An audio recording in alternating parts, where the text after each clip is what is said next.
saya Melansi Dwi Astuti. Saya lulusan INMT Angkatan 33. Kemudian sekarang saya bekerja di LIPI, Pusat Penelitian Bioteknologi, sebagai kandidat peneliti.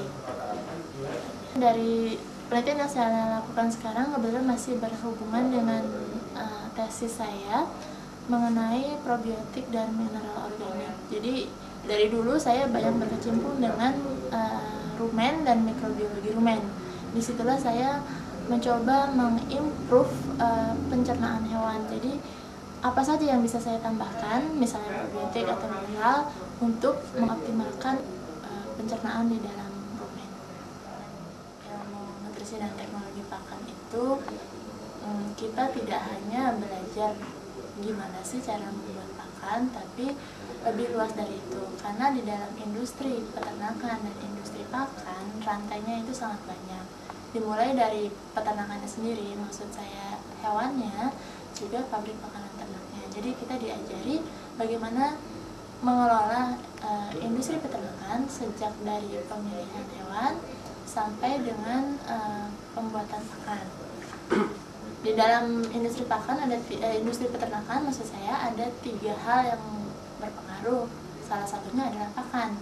Di situ menunjukkan pentingnya ilmu yang kita pelajari di Departemen Ilmu Nutrisi dan Teknologi Pakan.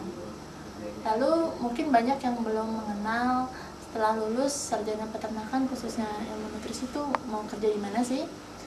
Kalau di bidang pemerintahan dalam artian pegawai negeri banyak yang terjun ke penelitian atau dosen, itu sudah jelas. Tapi kalau di swasta kita bisa berkecimpung di pabrik pakan sendiri, di peternakannya, atau di obat-obatan hewan. Jadi kita mendistribusikan obat-obatan dan vitamin ke seluruh peternakan di Indonesia.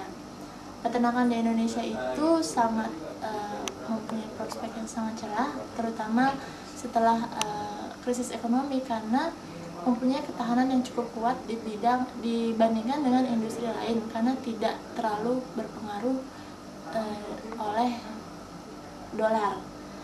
Kecuali untuk industri pakan yang sudah besar, di mana pembelian bahan baku biasanya dari luar negeri. Tapi kalau peternakan rakyat yang skalanya cukup besar, kalau dilihat dari jumlah ternak per ekornya, kita masih bisa survive. Dan saat ini industri peternakanlah yang banyak diharapkan untuk membuka lapangan